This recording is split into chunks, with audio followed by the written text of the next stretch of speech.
বুঝলি বন্ধু, জীবনে সফল হওয়াটা খুব জরুরি। কারণ সবসময় দেখলাম পরিবারের মানুষ থেকে শুরু করে আত্মীয় স্বজন ভাই ব্রাদার সবার কাছেই সফল না হইলে কোনো দাম নাই।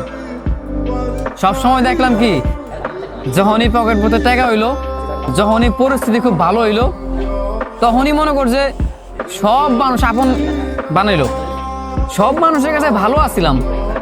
কিন্তু যেই দেখলাম পকেটটা শূন্য, প্রতিষ্ঠিত হইতে পারলাম না, নিজের এখনো সাকসেস হইতে পারলাম না, সব জায়গায় যখন ব্যর্থ দেখলাম, সেই মুহূর্তে দেখলাম যে পরিবারের মানুষ থেকে শুরু কইরা ভাই ব্রাদার বন্ধু বান্ধব সব মানুষই, সবার কাছে আমি পর।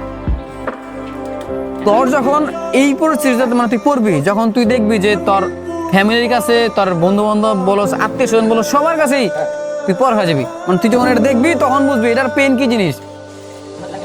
মনে কর ভাই, সফল না হইতে পারলে কোনো জায়গায় দাম নাই।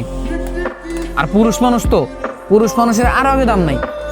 একটা পুরুষের যদি মনে কর, একটা পুরুষ যদি সফল না হইতে পারে, কথাটা মনে রাখি যে একটা পুরুষ যদি সফল না হইতে পারে, তারা কথা দেওয়া কইলাম, এই পুরুষ কোনোদিন কোনো মানুষের ভালোবাসা পাইব না, কোনো মানুষের কাছে ওই প্রিয় মানুষ হইতে পারবো না। কারণ কেন জানোস? কারণ পুরুষের টাকা নাই। পুরুষের টাকা হইব, পুরুষের সব হইব। শখের নারীর কথা কস, তাই না?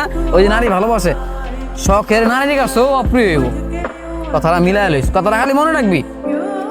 একটা সময় পর দেখবি যে আজকে তোরা যেই মানুষটা কয় না ভালোবাসি ভালোবাসি, তোর তোমার জন্য আমি সবকিছু করতে রাজি, এই কথাটা যে কয় না, একটা সময়ের পর গিয়ে দেখবি তোর এই মানে এই সেম কথাটা অন্য একটা মানুষকে কইব। কেন জানোস? সময়ের পরিবর্তনে তোর সময় যদি আজকে খারাপটা হয়, বা এখন তোর সময় খারাপ না, তুই দেখ তোর শখের নারী অন্য মানুষও এই কথাটা কইতাস। অথচ তুই যদি সফল হইতি, তোরে ছাড়া অন্য কোনো জায়গায় সে নজরে দিত না।